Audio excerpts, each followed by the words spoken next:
everyone for coming here today on behalf of Mayor Mitchell.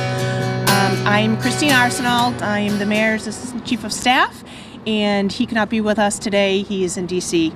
So we are here today to kick off our annual point-in-time count, otherwise known as the PIT count. It's a national effort that creates a census about our folks experiencing homelessness. Today we have about over 400 other communities within the nation that are doing the same. So it is really important for us to have a good census to learn about the number of people that are in our shelters and unsheltered on our streets. We want to give you just a quick idea of what this is about and how it works today. And then after that, I'm going to follow up by having Reverend Lima speak as well. Why we do this point-in-time count. So it's a 24-hour period. It gives us a snapshot. It is not the whole picture, but it's a good snapshot, not only about how many people are in our shelters and on our streets, but who they are and why they are unsheltered. So this information we need to help us count the numbers for New Bedford that also go into a census for the whole country. And this data all gets collected and it helps us with HUD, the U.S. Department of Housing and Urban Development, create the funds and the support that the city gets to help all of our agencies that do the wonderful work supporting our homeless to change that pattern and situation that they're in any way that we can. It's a great metric and we learn a lot. That's the purpose of this. How do we do this? It's a boots on the ground effort. Starting at 2 o'clock today, it's going to be a 24-hour period that starts at our Agnes Bean Braga on Cogswell Street building, otherwise known as the home of PACA. So we have teams of volunteers that are going to gather immediately following this, and they go out in the cold, in the dark, at night, just like our homeless people living on the streets, to actually talk to these folks and get the information that we need.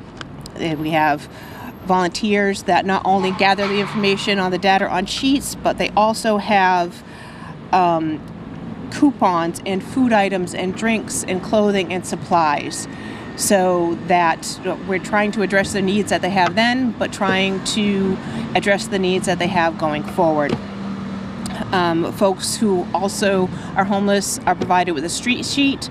We have a one-stop information pamphlet where people can get information on gathering other needs they may have, whether it be food or shelter or legal assistance. There's a wide variety of a lot of organizations in the city of New Bedford that help our homeless population change the situation and get the help that they need. So we have these sheets that we'll also be donating. We have a hotline that's administered by Catholic Social Services, the 1-800-HOMELESS number. That is the central point for helping folks get into shelter.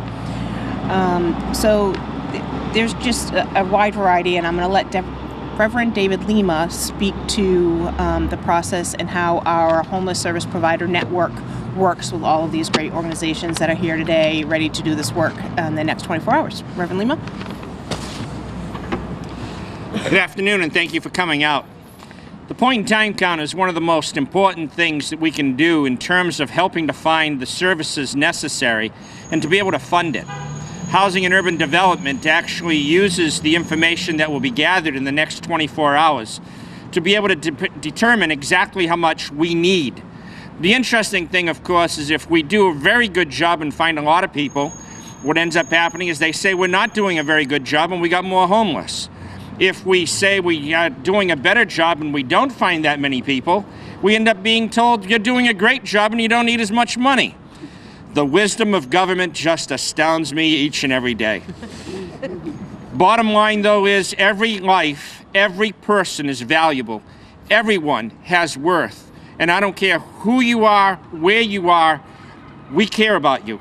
We want to be able to help. And we want to be able to help the families of folks that are out there. Back in November, I believe October actually, and it was reported in November, there was a body found in Buttonwood Park in a tent. It hasn't been announced yet, but I have talked to a family member. The person has been identified. 37 years old. 37 years old. Let that sink in. Talking to that family member, I've heard about some of the struggles this young man had. I say young because I'm a little bit older than 37. The fact of the matter is, nobody at that age should be living in a tent in the woods in the middle of a city. Shouldn't be in a place where they're in that struggle. But if there isn't the ability to acquire the assistance necessary for people that have substance abuse issues, we don't have enough treatment beds. For people that have mental health issues, there isn't enough insurance sometimes to be able to deal with the different issues that people have. Those are some of the more difficult struggles.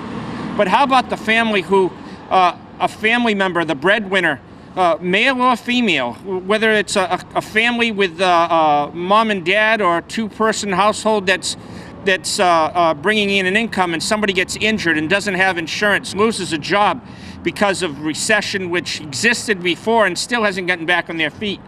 We're all one paycheck away. Some of us are precarious in this community, which doesn't have the highest median income level. And so this could be any one of us that could find themselves struggling with being homeless. We have seen an increase in the last couple of years of families that are homeless. Another disturbing trend is the increase of elderly that are homeless. A lot of folks that have retired have gotten to an age where they're no longer having jobs, but don't have pensions, and there's only so much assistance that comes through Social Security. That's where we as a community have to have the heart and compassion to be able to step up to do what's necessary. And it starts with this pit count, the point in time count. We've got volunteers, close to 50 to 70 volunteers that will be working hard to identify folks not only that are in shelter, but that are unsheltered. It is actually, I think it's only in the low 40s, high 30s right now. This is actually a balmy day. It's a balmy day for people that are living out there. And we may not be able to find them all in the places that they may hunker down in. It's going to be harder to count people in the next 24 hours than it has been when it's been in the tens and the teens. But it's vital and it's necessary. So I want to thank the volunteers. I want to thank the different agencies. I have the privilege of chairing one of the most vital committees in this city, the Homeless Service Providers Network. That's where we come together once a month across the street at the Office of Housing and Community Development, open to the public. And we end up with over 40 people that come together. Well over 25 agencies, businesses, and schools. The local college, BCC, has a representative that shows up. And you have the Community Health Center and St. Luke's Hospitals, because this affects everybody. And we have to come up with a solution that works across all different lines. We have to be able to work together. And so doing that work once a month, being able to come up with a grant that, boggles my mind just to look at the application. That's what's necessary. So people like Jen Clark and Pat Sullivan over at the Office of Housing and Community Development do so much work to help coordinate that. Joe Meyer and everybody that's working together now to do this pit count. And Joe, the compliance officer, the one person that everybody who has a grant through the Office of Housing and Community Development just loves to hear from. We can joke, but the seriousness is we need to make sure that every dollar that is spent is a dollar that's helping. And that's why it's vital. And I thank you for coming out, and I thank everybody that's going to be doing the work. We have to do it together, because each person that's out there is somebody's son and daughter, mother or father, sister or brother. They're family. They're us. So let's be grateful and do a great job. Amen?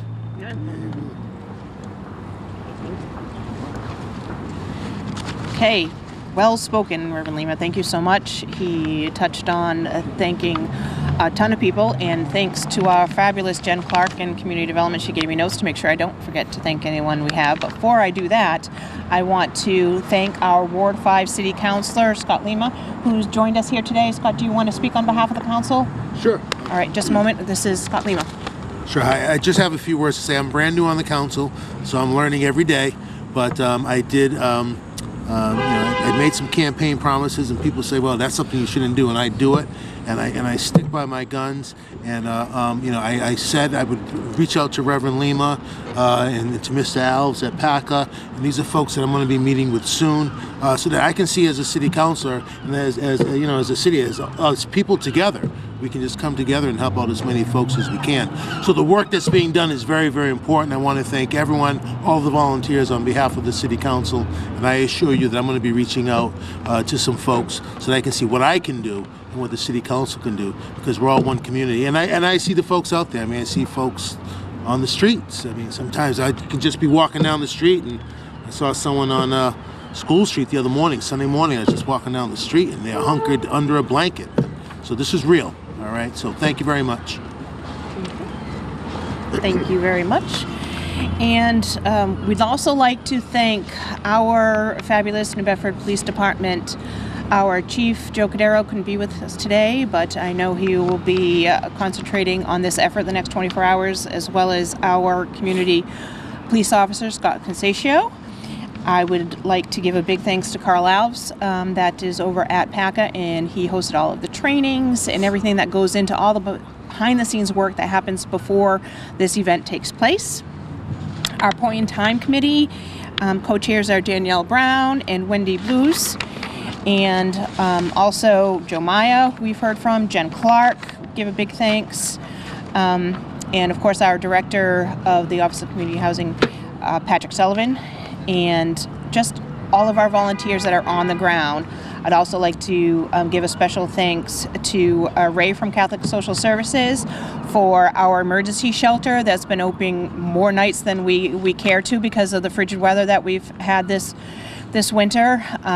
So they support our community by opening up extra beds to make sure we have people for police to go. So thank you for doing an excellent job managing that process. And again, we wouldn't do this without our volunteers, so we hope you have a good night. And as Reverend's saying, there's no good outcome as to whether the numbers are up or down. We just need to find out how we can help every single person that is in need. So thank you, everybody, for joining us today, and God bless everybody. Thank you.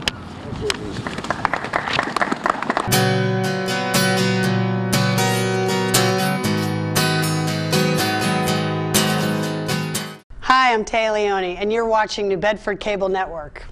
Good for you.